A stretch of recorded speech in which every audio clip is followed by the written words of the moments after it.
आज हमने जो चैप्टर पढ़ना है उस चैप्टर का नाम है अर्थमेटिक प्रोग्रेशंस, एपी।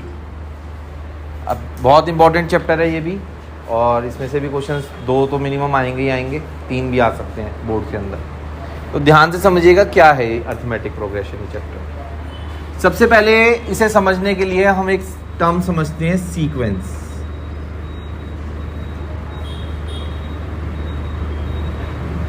सीक्वेंस क्या होता है? सीक्वेंस होता है कि कोई भी नंबर्स एक पैटर्न में लिखे हो, एक किस में लिखे हो, एक पैटर्न कह लो या डेफिनेट ऑर्डर में लिखे हो, कुछ भी कह लो, वो एक क्या बना लेते हैं, हमारी सीक्वेंस बना लेते हैं। क्या बना लेते हैं? सीक्वेंस। जैसे हमने कोई नंबर लिखा 1, 4, 9, 16, 25, 36,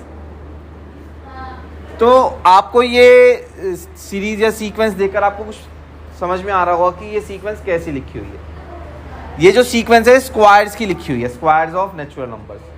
1, 4, 9, 16, 25, 36, अगला 49, 64, है ना। अब अगर हम इस सीक्वेंस की बात करें, नेक्स्ट ये जो सीक्वेंस लिखी हुई है ये हमने क्यूब्स की लिखी हुई है। अगले की बात करें अगर हम,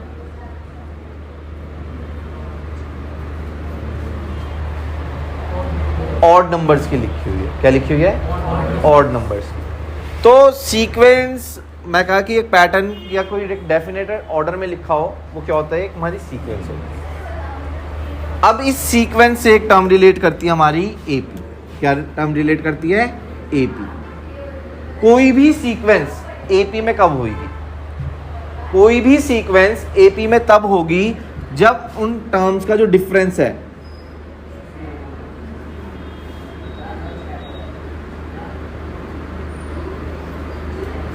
difference between 2 consecutive terms are same. 2 consecutive terms के बीच में जो डिफरेंस होगा वो क्या होगा? सेम अगर होगा तो उस सीक्वेंस को क्या कहा जाएगा?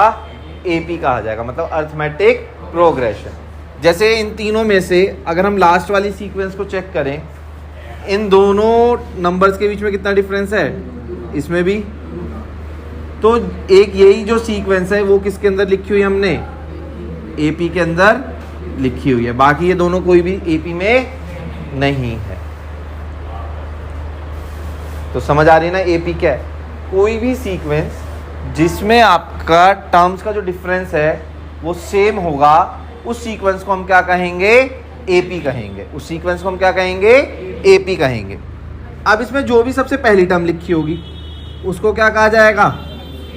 First term. क्या कहा जाएगा? और फर्स्ट टर्म को हम डिनोट करते हैं ए से। फर्स्ट टर्म को हम डिनोट करते हैं ए से। और जो भी है इनका डिफरेंस आ रहा है, जो भी है इनका, इसको हम कहेंगे कॉमन डिफरेंस। क्या कहेंगे? कॉमन डिफरेंस को डिनोट करेंगे स्मॉल डी से। किससे डिनोट करेंगे? Small D. कैपिटल डी से मत करना, क्योंकि कैपिटल डी क्या होता है? डिस्क्रिमिनेंट। तो स्मॉल डी का क्या फॉर्मूला बन जाएगा? Second term minus first term, या हम कह लें थर्ड टर्म माइनस, या हम कह लें फोर्थ टर्म माइनस। भाई 2 कंसेक्यूटिव टर्म्स का डिफरेंस है ना, तो बाद में से पहली वाली टर्म माइनस हो जाएगी। ऐसे ही ये चलता चला जाएगा। तो इसको हम ऐसे भी लिख सकते हैं, nth minus n minus 1 term, मतलब लास्ट में से उससे एक पहले वाली टर्म अगर माइनस कर देंगे तो क्या बन जाएगा? कॉमन डिफरेंस बन जाएगा। क्लियर है? पक्की बात? कुछ पूछना किसी ने? अब हमें क्या होता है कि अगर हमें ये एक एपी दे रखी है, हमें कुछ स्टार्टिंग की कितनी टर्म्स लिखी हुई है? 1, 2, 3, 4, 5 लिखी हुई हैं। अब वो कहे कि इसकी आपको 100 टर्म निकालनी है या 50th टर्म निकालनी है, कुछ भी कहे, तो वो कैसे कैलकुलेट होगी? उसके लिए एक हमारा क्या बनता है? एक फॉर्मूला बनता है। क्या बनता है? एक फॉर्मूला कि कैलकुलेटिंग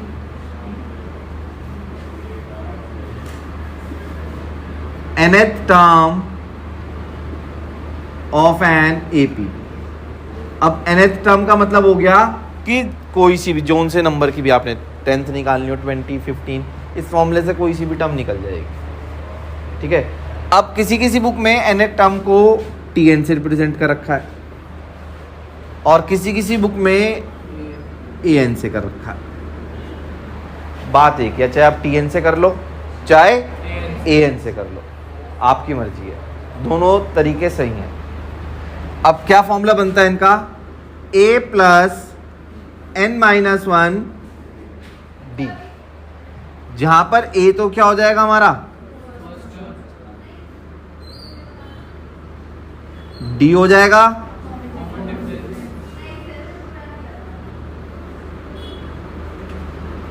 और n हो जाएंगे नंबर ऑफ जोन से भी निकालनी होगी। एक ही सिंपल सा फॉर्मूला आपका बन जाएगा, Tn is equals to A plus n-1 into D। अब सपोज करो हमारे पास ये वाली एक एपी दे रखी है 1 3 5 7 9 और हमें फाइंड करनी है इसकी 100 टर्म। कौन सी फाइंड करनी है? 100 टर्म फाइंड करनी है। तो इसकी 100 टर्म फाइंड करने के लिए सबसे पहले हमें फर्स्ट टर्म पता होनी चाहिए। तो इस एपी की फर्स्ट टर्म कितनी है हमारे पास? 1। कितनी है? 1। तो यहाँ पे ए की वैल्यू तो कितनी हो गई? 1। कॉमन डिफरेंस कितना आएगा इसका? 2। 3 माइनस 1 विच इज हो गया 2। अब हमने इसमें 100 टर्म निकालनी है, तो 100 टर्म को कैसे लिखेंगे? A 100। तो A 100 कितना हो जाएगा हमारा? अगर हम यहाँ पे n की जगह 100 डालेंगे तो 100 माइनस 1 कितना हो जाएगा? तो A प्लस D। ये मैंने आपको पहले बताया हुआ है कि अगर जैसे कोई भी टर्म आ गई, जैसे 10 आ गई, तो इसको हम शॉर्ट में कैसे लिख सकते हैं? क्योंकि जो यहाँ पर हम बात कर रहे हैं, यहाँ पे D का जो कोफिशिएंट होता है वो n-1 है। क्या है? n-1। तो यहाँ पे जो भी n की वैल्यू लोगे तो D का जो भी कोफिशिएंट होगा वो एक कम हो जाएगा, 1 लेस हो जाएगा। तो इसका मतलब अगर हम यहाँ पे 10 ले रहे हैं तो कितना हो जाएगा? 9। अगर हम यहाँ पे 50 ले रहे हैं तो कितना हो जाएगा?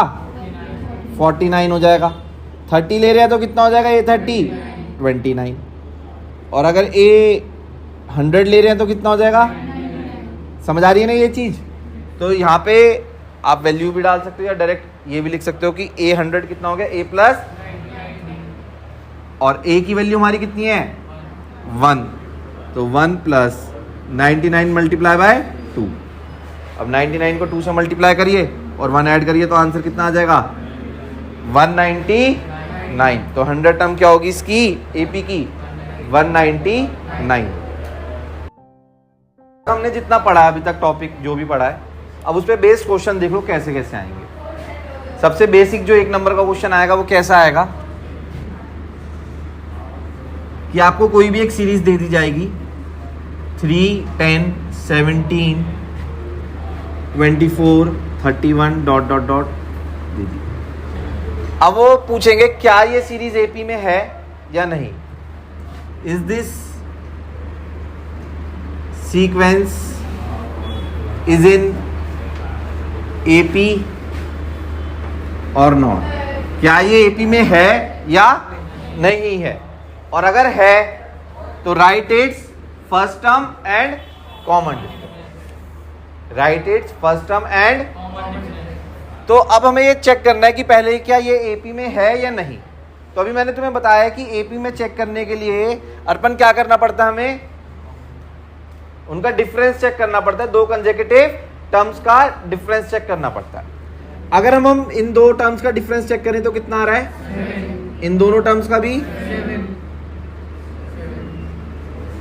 तो इसका मतलब आगे भी 7 ही होगा। जितना हमें गिवन होता है हम उतना ही चेक करते हैं। तो थ्रू आउट द डिफरेंस क्या है? सेम है। तो इसका मतलब जो गिवन सीक्वेंस है वो किसके अंदर है? एपी के अंदर है।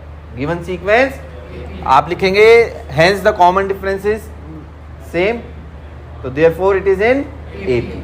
तो इसकी फर्स्ट टर्म कितनी हो गई और कॉमन डिफरेंस 7। ये आपका आंसर हो गया।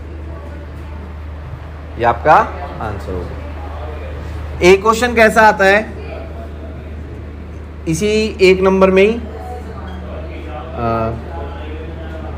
√2 √8 √18 √32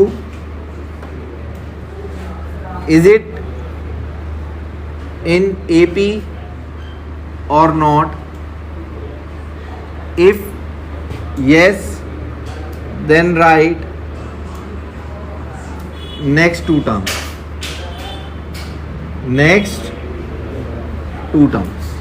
अब क्वेश्चन क्या है कि जो ये गिवन सीक्वेंस है वो AP में है या नहीं है, और अगर है तो नेक्स्ट टू टर्म्स लिखनी है, और अगर नहीं है तो वही क्वेश्चन खत्म हो जाएगा। तो अब हमें फिर से अभी बताया कि AP में चेक करने के लिए डिफरेंस सेम होना चाहिए, तो चेक करो क्या इनका डिफरेंस सेम है, ये AP में है।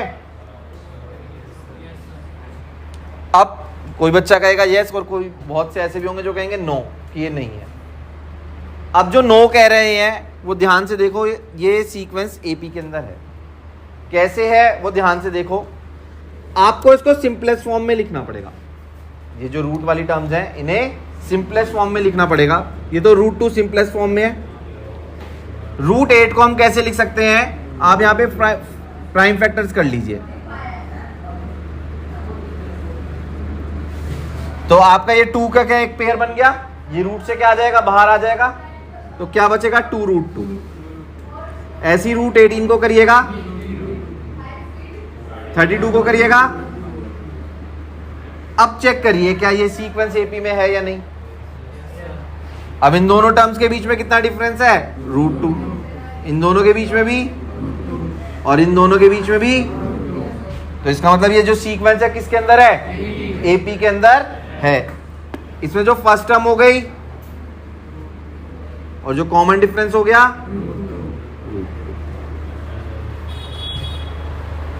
ठीक है। अब हमने लिखनी है नेक्स्ट टू टर्म्स। क्या लिखनी है, नेक्स्ट। तो अब देखो, अगर हमारी जो सीक्वेंस बन रही है क्या बन रही है, √2, 2√2, 3√2, तो अगली क्या होगी 5√2, और उससे अगली ये हमारे 5√2 और 6√2। लेकिन हमें आंसर क्या देना पड़ेगा, क्वेश्चन की फॉर्म में ही आंसर देना पड़ेगा, कि जिस फॉर्म में क्वेश्चन था उसी में आंसर देना पड़ेगा। तो हमारी नेक्स्ट टू टर्म्स कौन सी हो जाएंगी, नेक्स्ट टू टर्म्स। अब जैसे हमने कोई पेयर बना तो बाहर आ गया, तो इसका मतलब कोई नंबर अगर बाहर लिखा हुआ है तो रूट के अंदर जाएगा तो कितनी बार जाएगा, 2 बार मल्टीप्लाई होगा। तो नेक्स्ट टू टर्म्स हो जाएंगी हमारी 5 और 2, तो ये कितना हो जाएगा √50, और नेक्स्ट हो जाएगी √72। तो इस टाइप के क्वेश्चन आते हैं। समझ आ रही है बात, किसी को डाउट? पक्का। अगला क्वेश्चन कैसा आता है कि अगर हमें A दे रखा है 5 और D दे रखा है 3, तो वो कहेंगे right it's AP। Right it's, भाई A और D गिवन हो, किसी भी सीक्वेंस का अगर हमें फर्स्ट टर्म और कॉमन डिफरेंस गिवन है तो हम AP लिख सकते हैं। अब कोई कहेगा कि AP के लिए ये लर्न कर लो, ऐसे लिख लेना कि एक जनरल AP ऐसे लिखी जाती है, A + D, A + 2D, A + 3D, A + 4D, और ऐसे चलती चली जाती है। मतलब वो कहेगा A और D की वैल्यू इसमें डालो और निकालो। लेकिन ये वैसे तो अच्छा लगता है देखने में कि हाँ जनरल AP है, हो जाए, लेकिन जब हमें A और D गिवन होते हैं ना तो हमें इसकी जरूरत नहीं होती। उसे लिखने का बहुत सिंपल तरीका, क्या तरीका है, ध्यान से देखो। फर्स्ट टर्म तो एज इट इज लिख दो, फर्स्ट टर्म तो एज इट इज लिख दो, तो फर्स्ट टर्म तो आ गई 5। अब जो कॉमन डिफरेंस है वो इसमें ऐड करो, कितना आएगा 8, फिर इसमें फिर ऐड करो, बस ये लिख दो, बन गई AP। तो वैसे अगर किसी को चाहिए हो कि जनरल AP कैसे लिखते हैं, तो एक जनरल AP ये है। जनरल AP ऐसे लिखी जाती है हमारी, A + D, A + 2D, A + 3D, ऐसे चलता चला जाएगा। समझ गए? अगर किसी भी सीक्वेंस का आपको फर्स्ट टर्म और कॉमन डिफरेंस पता है तो AP लिखनी समझ आ गई कैसे लिखनी है, पक्का? कोई दिक्कत? कुछ पूछना किसी ने? तो ये एक एक नंबर के क्वेश्चन समझ गए कैसे आते हैं, पक्का? कर लो फिर से भी कॉपी कर लो। अब देखिए क्लास, इस पे और कैसे क्वेश्चन आ सकते हैं। इस पे इस टाइप का क्वेश्चन आ सकता है कि हमें एक AP दे रखी होगी, और जैसे हमें दे रखी है AP 7, 15, 23, 31, लिखा आ गया find its 20th term, find its basic question की सिंपल एक एपी दे रखी है और इसकी 20th टर्म फाइंड करनी है। तो इसमें फर्स्ट टर्म कितनी होगी इसकी 7, common difference 15 minus 7 8, 20th term find करनी है। nth टर्म का फॉर्मूला सबको याद हो गया होगा। तो A20 कितना हो जाएगा हमारा, A प्लस वैल्यूज डालेंगे A की 7 प्लस 19 इंटू 8, 19 8 सा 150 और 7 प्लस 152, तो ये आपकी 20th टर्म का आ गई वैल्यू, ये आपकी 20th टर्म की वैल्यू आ गई। इस बेसिक क्वेश्चन में कोई दिक्कत है? पक्की बात। और एक क्वेश्चन कैसे आता है कि हमें कोई भी सीक्वेंस दे दी होगी 2 6 10 14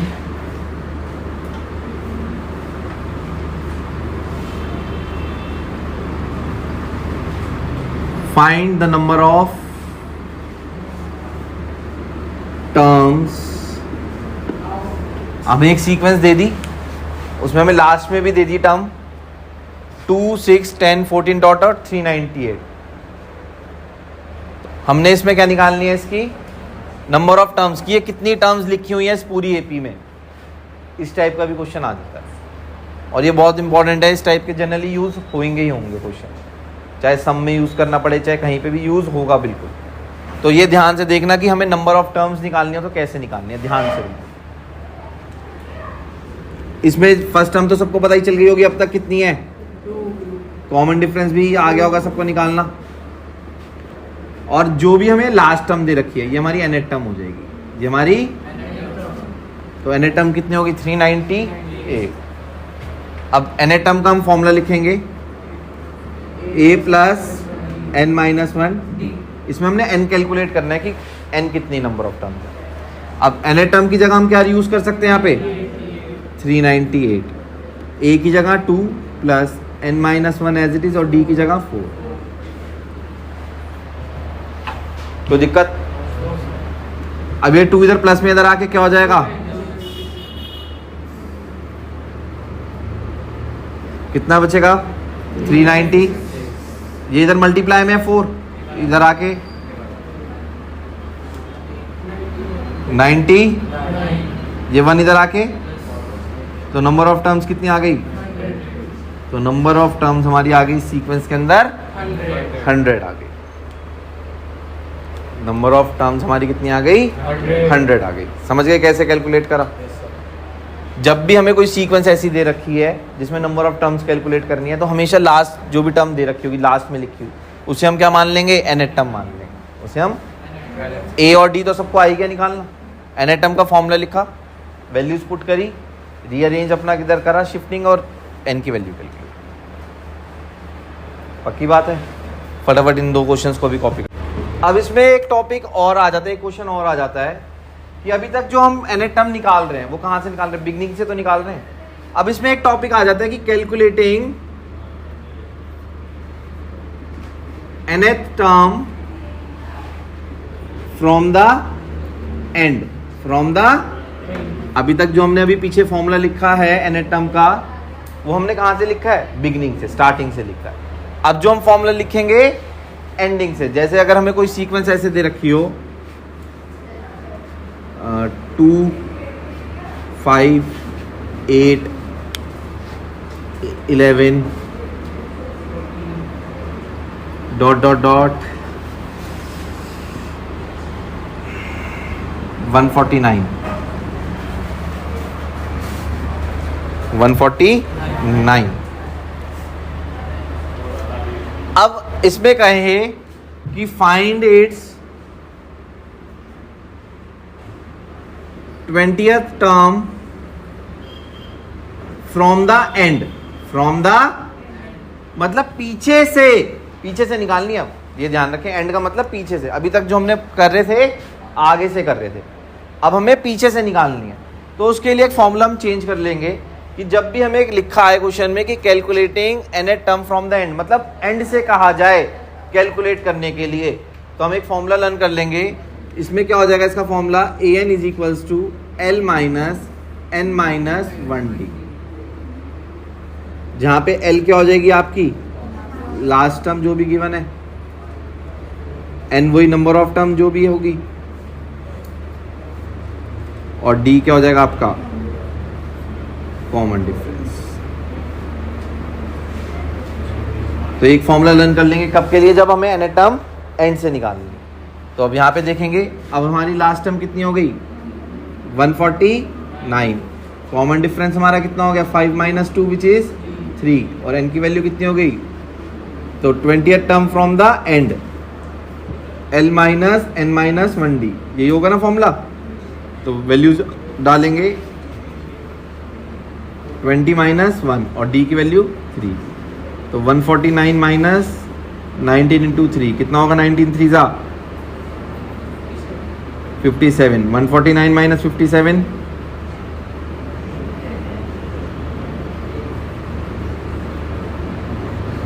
92, तो 20th term from the end क्या हो जाएगी 92। ये एक सिंपल तरीका है, एक फॉर्मूला लर्न कर लो, उससे आसानी से निकल आएंगे। If nth term of an AP given होगी, nth टर्म हमें गिवन होगी, कुछ भी गिवन हो सकती है 4n माइनस 3, अब वो लिखा होगा find its first term, common difference और 25th टर्म, कुछ भी लिखा हो सकता है, सही है ना। अब हमें nth टर्म दे रखी है एपी, तो एपी की जो भी nth टर्म होगी ना वो हमेशा लीनियर होगी। लीनियर मतलब जो भी है n है उसकी पावर हमेशा कितनी होगी 1 होगी, वो nth टर्म एपी की मानी जाएगी, nth टर्म एपी। अब हमें क्वेश्चन में nth टर्म तो खैर दे ही रखी है, हमें तो ये पता है कि ये जो nth टर्म है वो एपी की है, क्वेश्चन में दे रखा है। हमें फाइंड क्या करनी है, फर्स्ट टर्म फाइंड करनी है, कॉमन डिफरेंस फाइंड करना, और तो अब ये कैसे करना होता है कि जब भी हमें nth टर्म दे रखी हो तो ये चीजें कैसे फाइंड करनी है, ये भी बहुत इंपॉर्टेंट 2 नंबर का क्वेश्चन है, आ सकता है 2 नंबर में।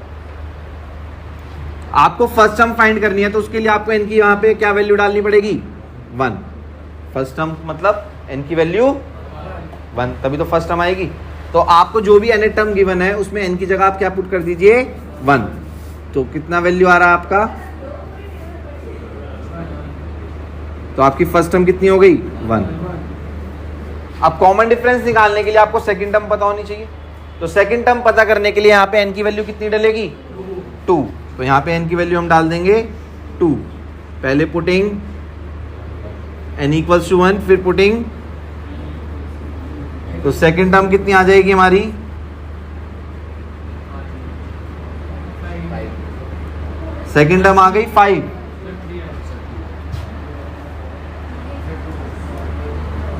सेकेंड टर्म कितनी आ गई 5, तो कॉमन डिफरेंस कितना आ जाएगा, second term minus first term, 5 minus 1 4, तो कॉमन डिफरेंस भी आ गया, फर्स्ट टर्म भी आ गई।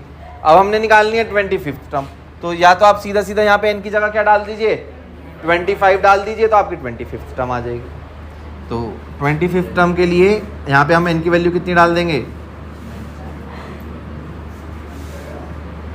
तो 4 इंटू 25 माइनस 3, 100 माइनस 3 इज 97, ये आपकी 25th टर्म आ गई। तो एक इस टाइप का क्वेश्चन बहुत आता है एग्जाम में कि जिसमें आपको nth टर्म या कभी कभी कोई कंफ्यूज करने के लिए pth या mth चेंज कर देंगे, वेरिएबल चेंज कर देंगे, n की जगह p m या q कुछ भी कर देंगे, लेकिन पैटर्न नहीं चेंज होगा। पैटर्न वही होगा, जो भी वेरिएबल होगा उसकी जगह पहले 1 डाल देना, फर्स्ट टर्म आ जाएगी, 2 डालोगे सेकंड टर्म आएगी, फिर सेकंड माइनस फर्स्ट टर्म कर लेना, कॉमन डिफरेंस आ जाएगा, और फिर जोन से भी नंबर की टर्म कही होगी वो डाल के निकल जाएगा। समझ गए इस टाइप का क्वेश्चन भी पक्का? फटाफट कॉपी करिए।